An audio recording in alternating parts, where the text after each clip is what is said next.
Hey, what's up, everybody? My name is Bilawal Sidhu, and I'm an AI and 3D creator. I'm also an angel investor and venture scout for Andreessen Horowitz, and I'm the host of the TED AI Show. So can you break down XR, VR, AR, full drive VR, and any other terms I need to know just to be in the right scene with the right terminology? That's amazing. Yeah, it's like, I guess now the bucket term for all of this is spatial computing. Previously, the new one? Okay. Yeah, well, you could thank Apple's marketing department for that. Of course, before this, XR was being advocated as sort of being the all-encompassing term, extended reality, sort of the spectrum from augmented to virtual reality, basically. I'll explain that and then I'll get into full drive VR. Essentially think of it this way. Augmented reality think of spatial computing as a spectrum from augmented to virtual reality. AR is basically the act of augmenting the reality that you're already perceiving. So whether that's with a pair of glasses or your cell phone where you're using the camera as sort of the means of augmentation, it's essentially a system where you perceive the environment and then can layer over content, either in screen space, sort of locked to the screen itself, or in world space anchored and attached to 3D content in the real world. And so good examples of augmented reality, of course, are, Snapchat filters. You flip that, filter open, it's pointed at your face. It figures out the landmarks of your face and then allows you to change it, augment it with a variety of filters. If you take that dial from augmented reality full-blown to full-blown immersion, you get virtual reality, where you're saying, hey, I want to look at how you are moving and interacting with space, but I want you to be interacting with a fully virtual environment, something that's all-encompassing. You're no longer augmenting the world, you are actually replacing it and putting you in it. And so think of VR sort of as VR needs everything AR needs and then some. Basically, is how I think about it.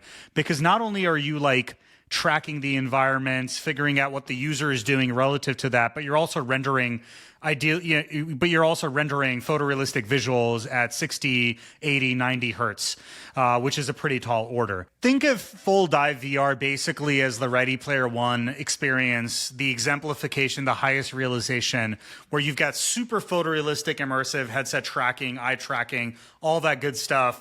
You're also wearing a haptic suit, so you're feeling any kind of sensory touches or input that's happening. And of course, you've got fully articulated tracking for all of your limbs. So you're perfectly tracked into space, you've got a great headset on, and most critically, you're on a omnidirectional treadmill, a la the movie Ready Player One, where you can basically walk around, experience everything everywhere. And this is in contrast to what is right now called room scale VR, where let's say you have a Quest 3 headset, you put that headset on, or maybe you have an older generation Vive, you're basically drawing out this volume, this space in your real world where you're going to be able to move and navigate. And you can't exactly explore completely free roam, for the lack of a better word. And of course, you've only largely got sensory input for your vision. Everything else is sort of limited. You've got controllers for your hands. Maybe you're doing some basic tracking. And of course, you can't feel any sensory response from the kind of experiences that you're having. So think of AR basically as augmenting reality as you see it. VR is replacing reality wholesale and putting yourself into it, almost teleporting yourself to another place. And this whole full dive thing as the most immersive, highest realization of that. Just thinking exponentially, when do you kind of estimate, or you could kind of imagine in your head that some really rich people have the means to get full dive VR? I would argue that you're already pretty close to that, right? The omnidirectional treadmills still aren't as immersive. You can definitely buy some haptic suits. Your finger and hand tracking has gotten surprisingly good lately, just with friggin' military grade IMUs that these things are using, the magnetometer, the accelerometer, and all those type of sensors. And even with vision-only approaches, I would say the Vision Pro is pretty freaking good on what it can do with vision combined with a little bit of LiDAR and active sensing. So I think that fully immersive experience is available in labs today. Some really crazy hobbyists could probably get an equivalent setup. But I think the piece that's really missing is super high fidelity haptics. Is it a software issue, or the hardware is not able to make it smooth enough? It's definitely a hardware issue, I would say, in this case. Yeah, it's the omnidirectional treadmill feels more like you have very slick socks or shoes on, and you're kind of just sort of floating around in place versus feeling like you're actually walking around. Disney, the Imagineering group, has shown some really cool things in that regard that you might have seen. So it's very much a hardware problem, right? And then there's this whole thing of like how important is like sort of like they're all are modalities of sensing, right? So vision gets a lot of focus, obviously, and the ability to sort of track our hands and get that in, that's perhaps an extension of vision. We're talking about touch right now, right? And locomotion, how do you make that feel intuitive? People talk about other things like smell as well, right? Like in addition to touch, how do all of those things play in concert? So that's very much a hardware problem too. But I would also argue that if you're like playing some of the mods for like Cyberpunk 2077 or GTA, even the old one, or playing some of the Star Wars games in an immersive VR headset, like a pretty high resolution one, like it's a pretty freaking compelling experience now. So you found yourself sometimes getting like ultra lost in a situation where you're in VR and you're like, okay, this feels like reality to me? That has only really happened to me with the Vision Pro. When I first got it, I got so used to the pass-through. And I got so used to using the touch gestures because they're so fluid that I find myself like taking the headset off and I'm like walking down from the studio back like, to what like is my this house. Fake world now that I'm in? The weirdest part is I'm like going down the stairs. I'm like trying to pinch and scroll my phone like this. And I'm like, wait a second, I don't have my headset on. And other times I'll wake up wanting to pinch the TV on my walls. And so, hey, we may not be far from that future either. Some of the stuff that Zuck and Meta is doing with Control Labs, sort of a passive neural sensing band, I think could be very, very cool to bring AR to your real world, right? You don't need glasses. The displays are all around you. It's funny because like you see some kids now and they're like really little kids when they're like on magazines and they're swiping thinking it's like an iPad, and like the next generation will be pinching and being like, oh, that's right. It doesn't work that way here. Same thing. That's exactly right. Where kids have this expectation it's going to be like touch and interactive. Yeah, okay. Just because I have to go here now that you said that, like in the world of smell, is everything just a joke, or is anyone like Meta or anyone like seriously thinking about that as a modality that needs to be solved? Like I think dogs would love that. I mean, a little VR headset with like a smell thing would like entertain a puppy so well. That's why they stick their head out the window when we drive, it's all those smells. I mean, there's certainly like homebrew versions of this you can play with, right? Like if you're doing like a meditation VR experience, you might get like a little what is it called? Essential oil vaporizer and get some like lavender going or something like that. It plays a huge part in the experience, but yeah, this is an active research area. I think there's cool applications there, but vision is just like the first thing to solve because it's just like, it's like so much of the experience is perceptible. The other tricky part is, I mean, the sensory modality that comes into our eyes is light, right? And with audio, you're compressing waves of air, like air power. But with smell, you have to have an actual molecule to like drift up into the nose. So that almost seems like AI would need to, something like AlphaFold would need to come up with the exact protein that you need for the right smell and like almost manufacture it. It almost needs like a 3D printer that pushes molecules into the air. So it does feel like that's going to be a hard one to solve. It's a interesting way of thinking about it, right? It's like, how do you figure out like a printer cartridge, what the CMYK colors are that in combination could produce like the broadest range of smells possible, where you have like, maybe a handful of individual like primitive smells that you can combine in interesting ways. If we imagine a future that maybe is like 5 or 10 years away from here, and you are pretty comfortable wearing like XR glasses and you are augmenting things and you're having something like a chat GPT, but even more advanced with connection to your vision, and you have the option to ask it how to live your life multiple times every day. Do you personally see yourself asking for that kind of guidance a lot, or do you feel like that would take away your sovereignty, your sense of self? I think I'd probably tax it a fair bit, but I'd probably draw some boundary conditions. And what I mean by that is like, I think a lot of people are turning technology into a crutch in a sense that they get so used to it that without it, they can't function then, right? And what I mean by that is like, I think a lot of people right now, I've talked to some friends too, who are just so used to using ChatGPT or Claude or whatever, Gemini 1.5 Pro, whatever your language model of choice, to write cogently, that they're sort of losing the ability to think and write themselves. And so what I tried to do is like, I would love to ask for advice for sure, especially when you're in the heat of the moment, to be able to step back and get sort of a panel of opinions. I think it's super, super helpful. But I try not to use it for first drafts. Like I still don't. Like I'll try to write a shitty first draft myself and then get into doing these type of things. When it comes to other things in the real world, like figuring out like, oh, where should I go to eat? Where should I like meet my friends for drinks? Like what thing on Amazon should I order based on like what I'm looking for? Or like, hey, I've got a little bit of time to kill. What should I do right now? Or like, hey, I'm feeling stressed right before this meeting. Can you help me calm myself down? Totally. Like, why not use those things? I think the fact that it is like, it has your context and can like jump in seamlessly to help you out, especially in this like hypothetical future where you've sort of got Jarvis on your face, but also infused into everything else.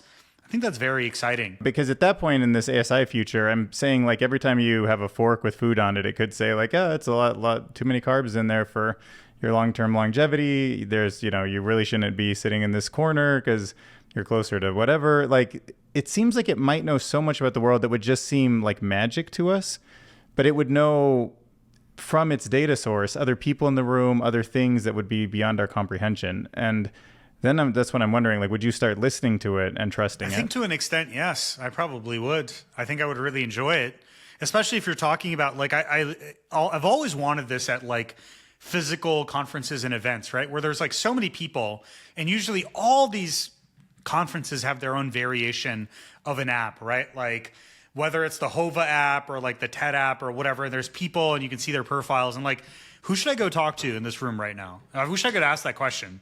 And it would like tell me and like highlight them out and I'd go talk to them. Or, like I think there's so many situations like that where you're in that mode where being able to access a broader set of knowledge is interesting. Then again, like not to give too Libra of an answer because I go back and forth on these things.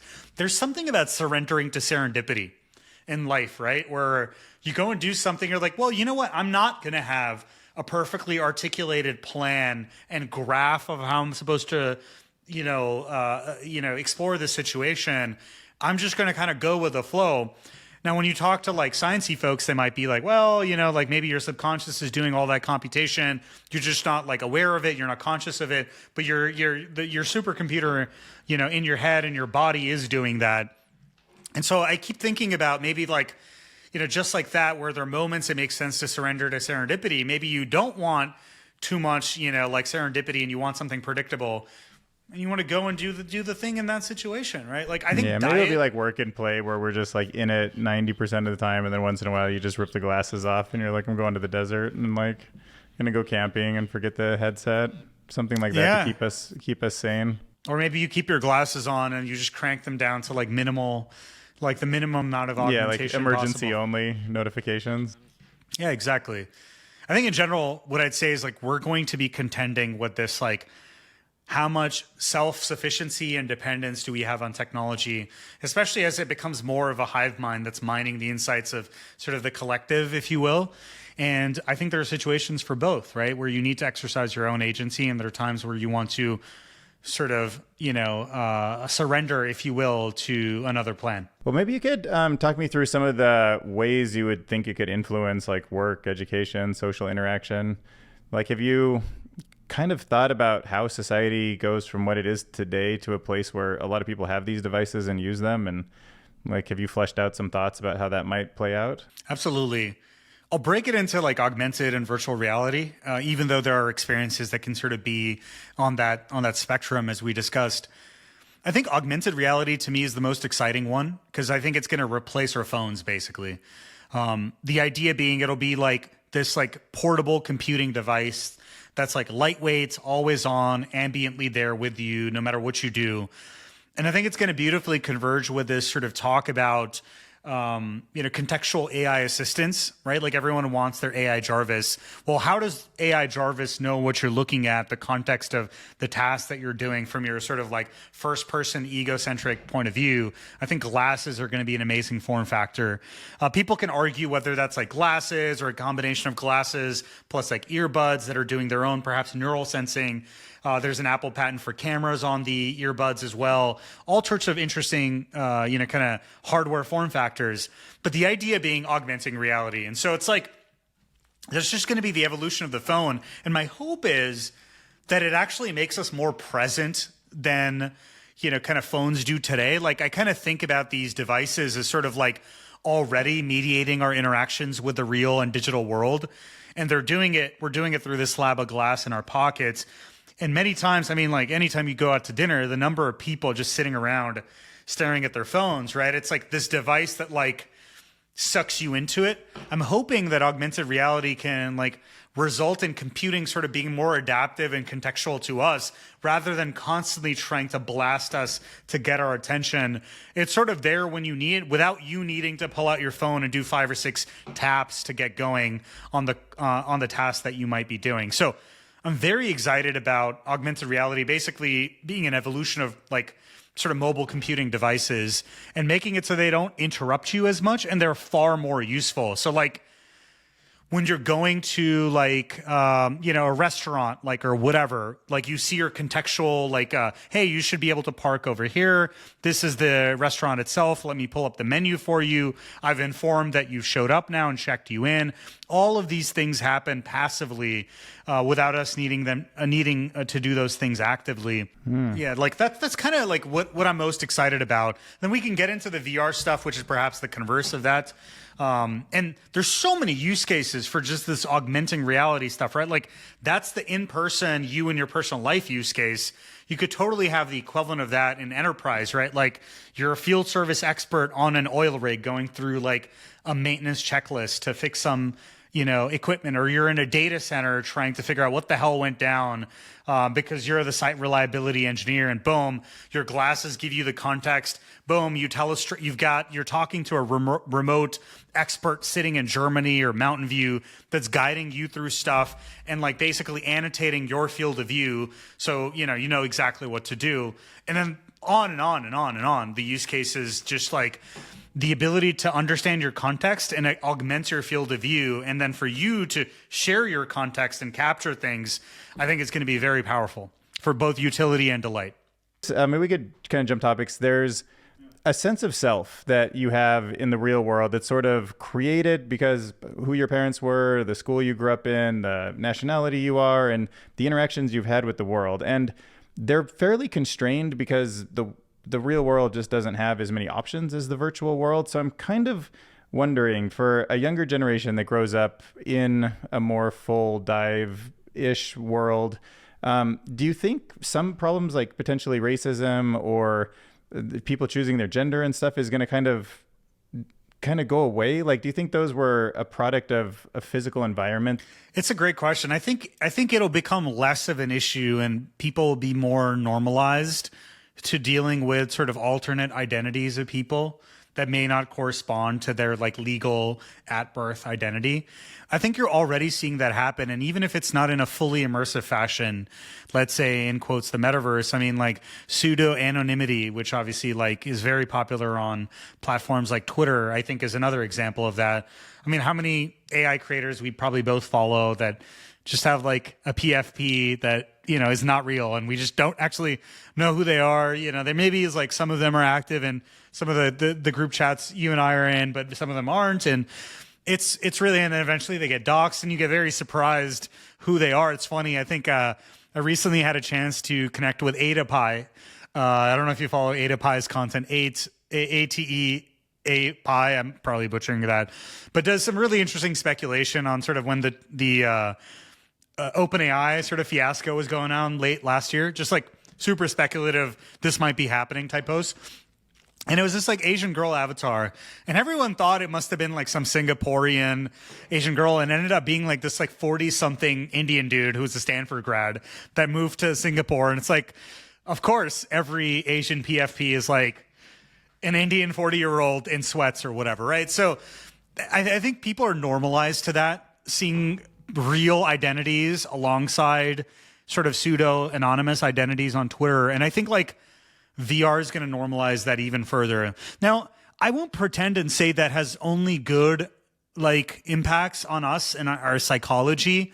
I think it's a very interesting question to ask, like, because when I was like deep into AR, VR and be writing like, product vision decks and like sort of like telling people like why we should do AR and not VR, I would really lean into this thing of like, technology, kind of going back to what we talked about earlier, like technology does an awful job of mediating and distracting us. How do we make it so that it's like connecting us more deeply with the real world, with the people we care about in the real world, and like the spaces and places and experiences we care about in the real world?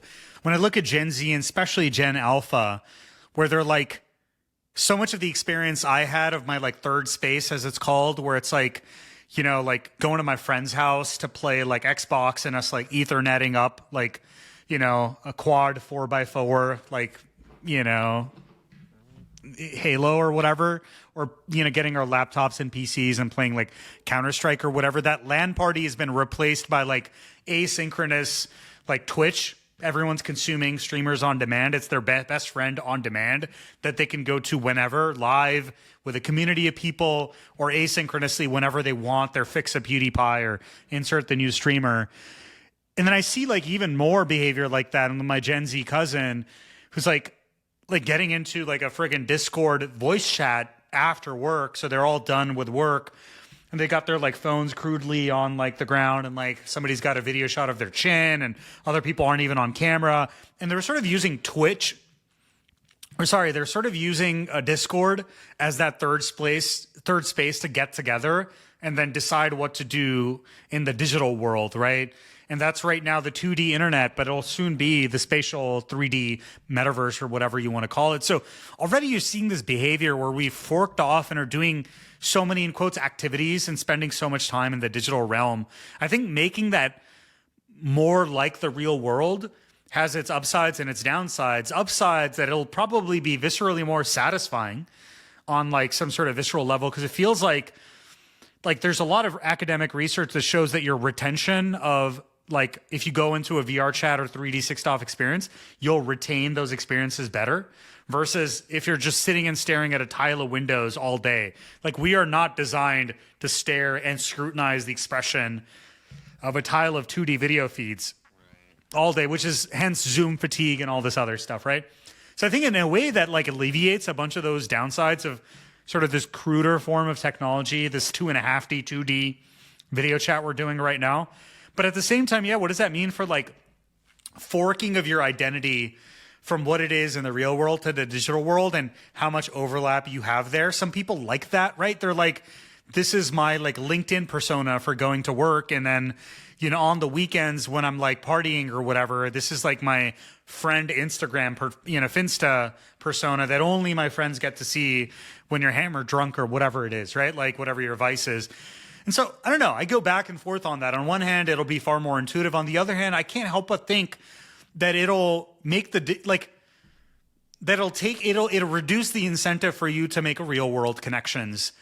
And this is the part where I really get worried about generative AI, because like, hey, I don't care who you are, what you like, kind of consider yourself to be. I'll, go with the flow with whatever you want when I'm in VR chat. But at least I know the person on the other end is a real human being. I think when we get to this world where these AI agents embodied in virtual worlds pass the Turing test, where I can't even tell if the person on the other end is real or not, that's where I get really worried. Because, hey, like, at least the internet connects like-minded people that may not have been geographically co-located, that maybe share similar interests. How amazing is that? When I was a kid, I was on these forums like frickin', HitFilm or theforce.net, and got to meet these cool people like Corridor Digital or whatever, right? Like on these forums. Now you're just spending time talking to like a synthetic AI. I don't know. That feels worse. Like, at least you're meeting real people virtually. Yeah, there's like no human brain that's actually behind it. It's something different. Yeah, and it's some weird like distillation and amalgamation of the content produced by millions of human brains that you're like talking to. And some people might say like, oh, Bilawal, you sound like such a boomer. Like, of course I want to talk to Alan Watts or whatever, right? Like, which is cool. But again, like, if that's all you're doing, sort of like, you know, the dead internet theory or whatever, where it's just like you talking to fake characters in your tiny bubble, gosh, I'd at least like bubbles that include other people that think similarly. Yeah, dude, you're so right about that too, because one of the beautiful part, if my best friend was an AI agent and their objective function was to make me smarter and, you know, be more intelligent, then that would be better. None of my other friends really care that much if I learn something new today, you know? But on the other hand, they're real people. And like, that's what we've had for millions of years. And that's sort of what's best for us. And yeah, it does seem like, I don't know, if you let go of that, are we too far removed from like, kind of like when we start eating food that isn't real? Like, does it mess with us too much? The other thing about exploring other options is kind of fascinated me. So in one of the more recent interviews, Mark Zuckerberg was saying that one of the surprising use cases of their LLM was that people were role playing. Like, you're going to be my boss and I'm going to ask for a raise, or you're going to be a girl and I'm going to ask you out on a date. And they could be in a space where they could safely make mistakes. That seems fairly tempting, but also that feels like in a video game, it takes away the real world risk. And I don't know, how do you see kind of that? Do you feel like it's good that maybe people can live in sort of like with dating, how swiping isn't the same as like approaching someone, or, you know, you get away from it because you can get too much of it too easy? I think it's the role-playing use case is very interesting, because I tried doing something similar with character AI. Basically, like, I set up this like full fictitious scenario and added, like, again, building on SG-1, I had like one of the generals from SG-1, General Hammond, there. I had their like chief science officer there. And then I presented this some like unique problem that we needed to solve. And I just wanted to see how these characters, like, so in character AI, you can add a bunch of characters you've authored into a group chat. And so you're conversing with them, but you can have them converse with each other. And it was really interesting. It felt like I was in sort of like a, you know, it was like the equivalent of being in like a VP review in big tech, but it was like the fucking, you know, Stargate Command and total science fiction universe. Yeah. But it had a lot of overlaps, and like, and so I could see that being a pretty decent proxy. Because even when you think about something as simple as like, you know, interviews and, you know, sort of people applying for jobs, you know, especially in big tech, like mock interviews are very popular. A lot of people charge for those because you want to basically get interviewed by people who are calibrated to like grade these type of candidates. And so if you can have an AI system that can guide you through that on demand whenever you want, I think that's a net win, especially since you could customize it to the exact things that you want. And so I could view their, like, it being useful as a proxy. So like even in the early VR days, a lot of the military research that resulted in like the USC ICT lab, and then like Palmer Luckey ending up there and like getting to play with expensive headsets and having his revelation, was around sort of PTSD, which is almost like graduated exposure therapy, where like, how do you get people in that uncomfortable scenario, maybe it was like an IED in like Iraq or whatever, and kind of bring them back to that environment and gradually get them okay with dealing with sort of like, you know, the visceral, like, you know, physiological response that they're having, or maybe even like a psychological response they're having in that controlled, safe setting. I think the same applies to all of this, like whether that's approaching a partner or whether that's like preparing for this like big job interview that you're doing. I think it's super, super exciting. And I can't wait for that visual part to come in too, because like, you know, a lot of people are very comfortable doing one-on-one coffee talks or like talking to people in small groups, but you put them on stage and they like lock up and they start freaking out, right? So there's the visual perception of that stimulus of that too, that you can imagine like character AI in a virtual world, or like in some future version of Zuckerberg's, you know, like a metaverse where you can go embody these characters, role play, and like, you know, kind of really get a sense for what a real world thing is going to look like. I think that's just generally huge. Again, it gets bad when that's a slippery slope towards, well, I'm just going to pretend I have a totally fake job and a totally fake boyfriend or girlfriend and totally fake life that I'm just living out every day. I think that just feels like we're basically constructing the Matrix, where everyone's like occupied in this like, Like we use the panopticon to point the most distracting simulation, to keep a person occupied. That worries me. Yeah, like they say the best way to keep someone in a zoo is make sure they don't know that they're in a zoo. Because it's like if everything just feels so like, oh, I'm just experimenting with this, and then it's all an open air prison, as they say. Yeah, because the panopticon's that's a concept for a jail that the prisoners can't see the guards or something, right? Yeah, but the guards can see all the prison, or it's basically like a hub and spoke model where you never know when you're being watched, tower. Basically. Exactly. And sort of the whole idea with a lot of surveillance tends to be that if you think you're being watched, you'll self-correct your action as if you were being watched, right? Well, it depends on how much of that is actually happening. What's the precision and recall of all these detectors China is running? Are they actually detecting absolutely everything? But no, when people go to China, they're like, I can't jaywalk because the fine's going to be. I see what you mean. Yeah. But in China, at least, what I've read is that, if you jaywalk, you just immediately, the fine is just deducted from your account. It just happens instantaneously. Yeah, and we don't even, maybe the technology is not even there yet, but it's worth it for the government to just be like, yeah, it's up and running. You'll get your check. You'll get your bill in the mail, so don't jaywalk. You're like, oh, maybe, who knows? To your point earlier also about sort of perhaps you were alluding to all the Snowden era revelations. I think it's just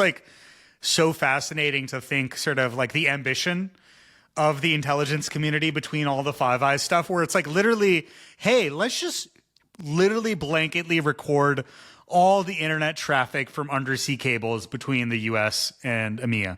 That's kind of wild. And that data is totally sitting around.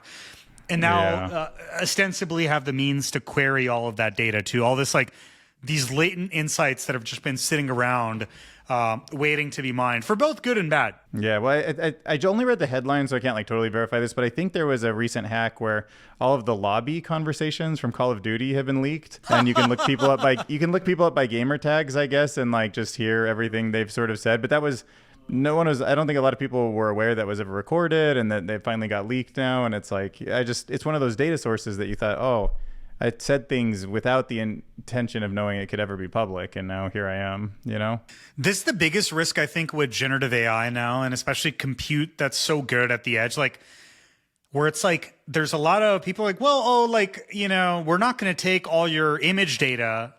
Perfect example, Microsoft's AI recall, right? If you followed any of that news, basically the idea being, Microsoft is going to take intermittent screenshots every 5 seconds or so, store that in a local database and basically give you semantic search. So you could search for everything that you've seen across your litany of browser tabs or whatever, right? They're well, if the screenshots stay on your device. Of course, there was other controversy here. It was an unencrypted database and it was opt-in by default. They changed a bunch of that, but ostensibly Apple's doing similar things with what they call the semantic index, basically creating embeddings for all your local data so that when you want to ask an AI to do something for you, you're not sitting there spending 5 minutes copy pasting the relevant texts and emails. It can kind of infer the right context it needs for that query and pull that for you. And people are going back to Microsoft, all that stuff stays on device. And it's well, yeah, it does. But what does that say about any derived data or derived insights that are mined from your computer that are sent over some telemetry thing that's just a couple of kilobytes and that's done daily, and that's enough to reconstruct your sort of activity in a pretty detailed fashion? So people the lobby thing is perfect. There ostensibly, I think everyone should just assume anything. This is my thing with social VR stuff too. I think a lot of people are, especially in VR chat, say really out of pocket things. And I'm I don't think they realize that at least all this metadata for at least what they said or their movement is sitting around. And now transcription has gotten so much cheaper that more and more of these services are totally going to transcribe this stuff and keep it around. Maybe they do it for 60 to 90 days for if there's some moderation issue and they need to go back and look up people's chats or whatever. But then what do you do before you scrub all that data? You derive some other insights from that, right? So No, you have anxiety. That's exactly why, like Jonathan Haidt's new book, the Anxiety Generation. It seems to be the kind of premise that I'm taking from it, was that like they were aware that when they posted stuff on Facebook growing up or Instagram, that it was being used against them by their peers. It was being like searched every once in a while by their teachers, and that has made them very scared to confront people. It makes them live with a lot of anxiety because they don't know what I said out there is ever going to be used against me, what can be dug up against me, and it creates a problem that seems like it would only be compounded in a VR world. Totally. Yeah. I mean, like the granularity of tracking in VR world, like I like to joke that immersive headsets are basically a biometric recorder on your face. Yeah. Like that's what it is. I mean, like your eye gaze data, the way your pupils are dilating, what are you looking at on the screen? You can look at your heart rate based on how your blood capillaries in your eyes are also like, you can measure your heart rate using your iPhone, by the way. If you want to do that, you could totally do that. But, it's like, these double-edged swords are always very interesting because it like embodies us in the digital realm so beautifully. But if you made computing contextual and responsive to all of that, there's so much good too. Like, well, forget VR, AR. This is one thing, like Clearview is an interesting example because to your earlier point about Facebook, it basically went about scraping, all this content from the web. People's faces, who they are, and the way the company was initially advertising that to law enforcement was like, hey, check this out, check this app out. You can just like point it at people and like, oh, here's everything about them. And obviously this was like, like extremely useful as a tool for law enforcement purposes. And so we have that tech, right? Like which certain law enforcement departments are using to great effect. It was used extensively in Jan 6th to figure out like who was in that like, in the January 6th fiasco that went down.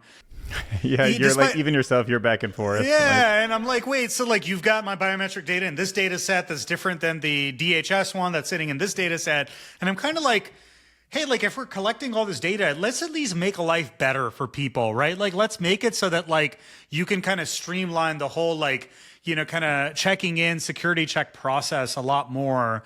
And I think we're going to get there. There's like a company called ID.me that ended up being very controversial where like, yeah, we should make digital twins to do virtual conversations. But hey, like what if I want to authenticate myself, right? Like you were very, inspired by Apple doing that kind of biometric authentication with your eyes. Like it's the same thing. We're going to kind of need that because, hey, if you're a bank still uses voice authentication, well, I can go into like, 11 Labs and like clone your voice and like, like phish your account quite easily, like on the other, or like social engineer your account very easily. We're going to need these higher quality means of biometrically authenticating people. And I don't think we've fully utilized that even in the spaces and places that totally matter. So I guess like as the technology becomes more militarized and people are not just building consumer facing AR, VR, XR, do you think we end up in a world that's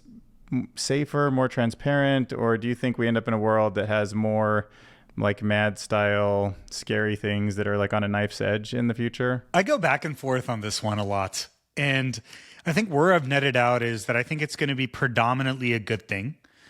I think there are some very interesting challenges we as a society have to contend with.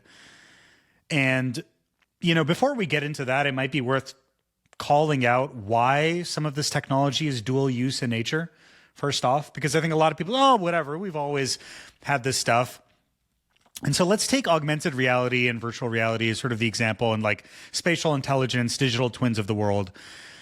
So like a cool use case for your Apple glasses or Google glasses, of course, is that like it understands your private spaces, the room around you, right? Like your Vision Pro and your Quest 3 is building a map of your personal spaces.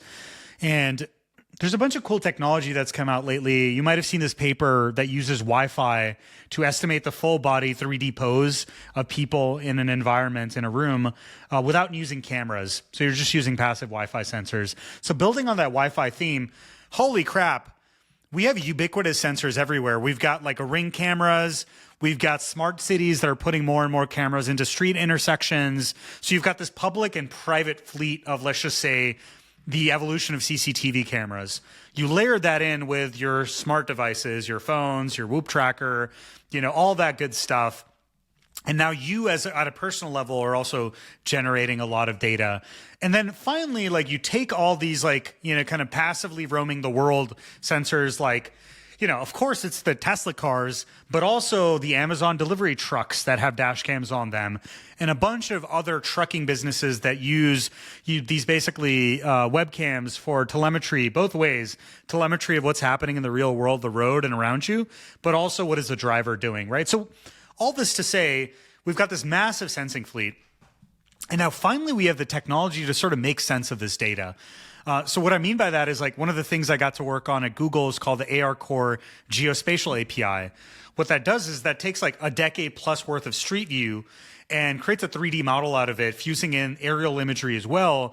And basically, if you point your camera outside, out and about in any of the 100 countries that have Street View, this API can basically tell you precisely where you are with like sub-meter accuracy, not just where you are, but what you're pointed at. And of course, that's huge, right? Like, if you want to do AR walking navigation, every time I'm in a new city, I use AR walking nav on Google Maps just to get my bearings, especially when I'm in like an urban city and I don't know which direction to go in. But these systems can understand a lot of other things too. So it understands where the roads are. It understands where businesses are. It understands has that business changed over time. And so now you layer in the rest of the sensing fleet, and you have all the other types of sensors and the work that Meta's doing, that Google's doing, that Microsoft's doing, that all the AI companies are doing. We've got finally the technology to find the needle in a haystack, to basically like absorb all the sensor data and query it. And so then the question is, what are you going to query it to do? And I think that's where the dual use nature comes in with all of these technologies. You can inherently use it for a lot of positive use cases. Hey, where do I put my solar panels? Okay, how much sun cover, how much sunfall does like this part of my roof get? Boom, that's amazing. But you can also use it for all sorts of nefarious purposes. Most recently, for example, the assassination attempt on former President Trump. The FBI shared that person like flew a drone around and evaluated the area to figure out the exact line of sight, to go take that shot, which incidentally missed.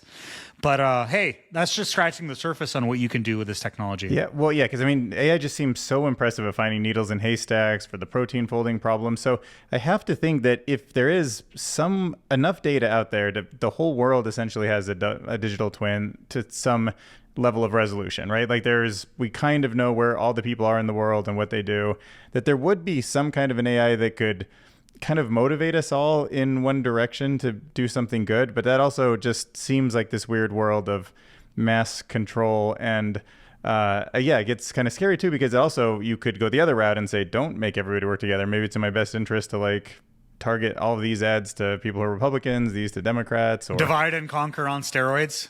Yeah, or I mean, any way you want to slice up the demographics or the marketing, like the habits of people, the actions they've taken, the locations they're in, like you can slice that up to infinity and I guess do whatever, either sell advertising to it or make political decisions or entertain them or have goodwill and make their lives better. It's totally true. I mean, location data is a great example, even with a course of location data. If people haven't gone and seen I think it was Wall Street Journal that did an expose on like location data brokers. And you can basically just go buy all this data and aggregate it together.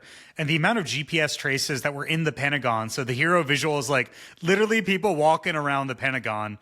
And it's just like, oh my goodness. And like, so this like kind of passive sensing of the world that people don't even realize that they've opted into, I think certainly has some downsides as well. And it's like hard to gloss over. It comes back to the objective function, right? So the way I view it is like, I think America is going to deploy this technology very differently than China is, for example. And you can already see China has like a very impressive fleet of CCTV cameras. They can infer your identity, even if you have a mask on, doing gait analysis. So gait analysis is basically like the manner in which you move is sort of a unique fingerprint. And, so like there's stories of dissidents in China putting a rock in their shoe so they can evade sort of gait detection because it throws off how they walk through the world.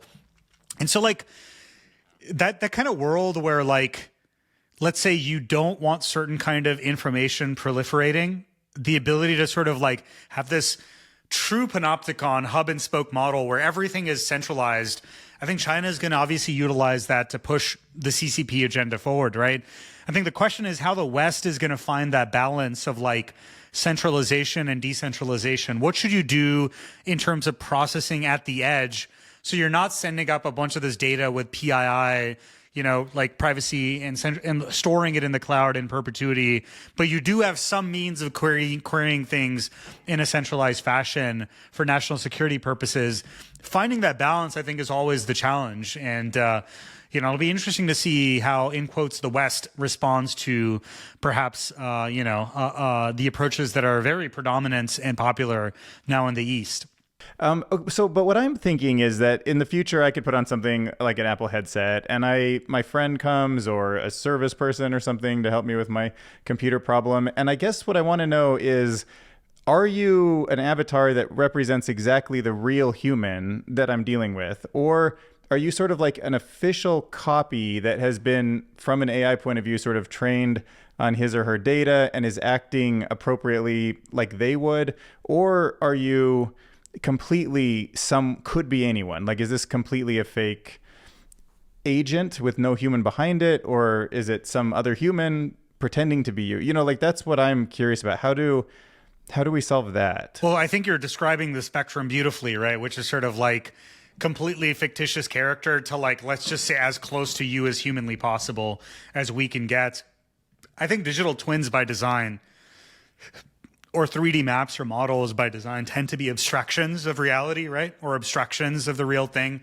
And so it's never going to be as good as a real thing. Personally, that's where we can get philosophical or whatever too. Maybe some people say, oh, you just need to get it close enough and then, some emergent property will sort of tackle the rest. But I think we'll want for different use cases the full spectrum. I think the way Apple's approaching, let's say, collaborative 3D experiences between humans on the Vision Pro is one example where I captured my persona avatar and then I biometrically authenticated myself so that I can drive that avatar. Nobody else can drive my Vision Pro avatar because, you got to be in the headset and Apple will scan and authenticate your eyeballs. You can imagine a variation of that with... Crazy. I just didn't know that. That's crazy. Okay. And it's super smart, right? Like, because you don't want a kid grabbing their parents' whatever thing and then, suddenly you're going into work meetings or whatever. Like a lot can go wonky there. So I think if you use biometric... But you're saying if Matt Wolf took your Apple Pro Vision headset, put it on, and then sent me a message, it wouldn't automatically just pretend to be you? No, it won't. No. Yeah. You wouldn't even be able to start using my persona avatar in a FaceTime call, which is cool, right? But not everyone else has those restrictions. Like, let's say you go into PC VR land right now.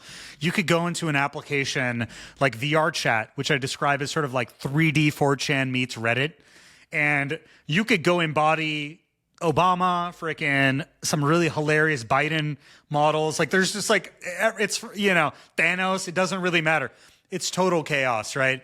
And so that's us driving the avatar. I think there's this interesting example, which you said of like, can we take the world knowledge that, let's say, multimodal large language models have, take a bunch from that, like some general purpose information, and then augment that with specific knowledge that so that I could go talk to Dylan, right? Like, and ask Dylan questions, or I could go talk to like Alan Watts and ask Alan Watts questions. I think that's an interesting use case too, which is like sort of like this agentic duplicate of you, clone of you that you can go talk to, but it's not you driving that conversation one-to-one in the moment. And so I think we'll see both use cases, and I can see examples in use cases for both, right? Like right now, I've really been having a lot of fun using character AI and talking to sort of like exploring the lore of a TV show by creating a character around somebody from like Stargate SG-1. I'm a huge SG-1 nerd, and I've been like, I still haven't finished all the seasons, and I'm getting to explore sort of like, I'm getting to put together like my full map of the lore of the universe because I've watched episodes here and there just by asking questions to a character from that show, which is kind of cool and fun. Yeah, it seems like with an iPhone, you can kind of use an advertiser-driven model where getting your attention is why you get the content for free, right? Like a TikTok style ultimate ending, it seems like where the iPhone went with that.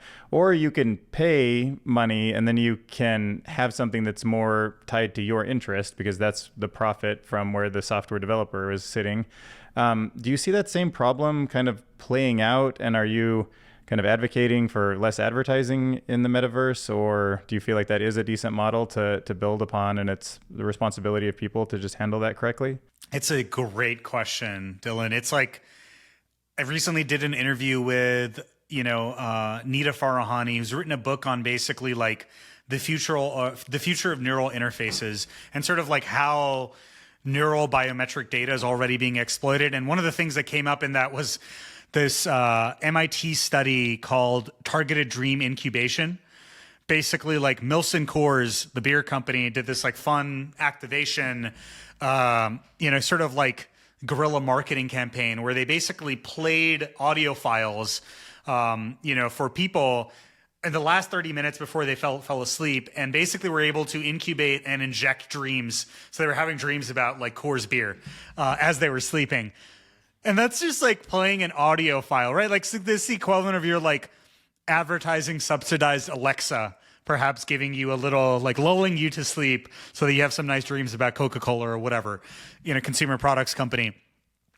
I think that like surface area of like being able to, in quotes, shall we say, manipulate or advertise to users, I think is going to increase with all these immersive technologies and really AI being able to create contextual content for that medium on the fly even, I think is very, very dangerous. And so like, I think you're totally right. I view it very similarly where you'll have two possible futures. And you're already seeing it play out in a sense, right? You've got the rather expensive Apple headset. It's the Vision Pro. It costs $3,800. Maybe there's a slightly cheaper version of that that's like $1,500 or $2,000. Still pretty freaking expensive for the average person. On the other hand, you can buy a very cheap Meta Quest 3, practically giving that thing away for like how much value you get. But of course, if you dig into the terms of service, like, of course, Meta can use that data to advertise to you. So I think people will like opt into one or the other. They're like, oh, I don't mind having dreams about Bud Lights, I guess, as long as I get a far cheaper device. And on the other hand, it's like, well, hey, like my body is a temple, my brain is the sanctum sanctorum. I don't want anyone, kind of influencing me in that regard. And so I think we'll see both of those futures play out in parallel. I've heard people say advertising is like the original sin of the internet, and it seems like that argument comes from, okay, if somebody wants your attention at all times, then it's not always in your best interest. And I thought, I'm kind of thankful that ChatGPT and some of these first LLM tools that became popular were paid to use, because if it was just about squeezing advertisements into every third generation, I feel like it wouldn't have worked out as well so far. So, well, yeah, I mean, go talk to Microsoft, right? They seem to be squeezing ads into Microsoft Copilot, and I think that's like a substantially subpar experience compared to ChatGPT. And clearly, they're deciding not to go the ads route right now, right? Like, obviously, Perplexity's free or paid too. I think like Google's keeping their stuff free or paid as well, which is interesting to see. But it is funny that like, hey, maybe we're not being advertised to, but all these, kind of large language models, cloud-based LLMs that opt you into providing your data for improving models are still building a very detailed profile about you. It's just that usually the monetization step tends to come in the future. So, it's that's something to keep in mind where you don't always, you're going to focus on growth initially. Like even Facebook famously held off on ads for quite a long time before they really doubled down, and honestly probably have the best ad targeting in the game right now. All right. Well, I think we could probably end the podcast there. What can we talk about in terms of your stuff if people are following you? And I know you do a newsletter, you have a great Twitter. Sure, totally. So I would say I highly encourage you to check out the TED AI show. Just Google it, TED AI show. We're half a season in. We've got a bunch of really exciting guests around the corner. Sal Khan from Khan Academy. I just mentioned Nita Farahani to talk about all the crazy stuff happening in the neural space and a bunch else. So check that out. If you're interested in sort of like the technical underpinnings, the workflows, the behind the scenes of, perception AI, spatial intelligence, 3D, all the cool stuff we talked about today. Definitely check me out on Twitter and LinkedIn, just Bilawal Sidhu. One last thing I'll say, if there are any founders or aspiring entrepreneurs listening to this that have a early stage company in any of the areas that I discussed, please hit me up. I am actively signing scout checks, so hit me up. Yeah, it's a great opportunity.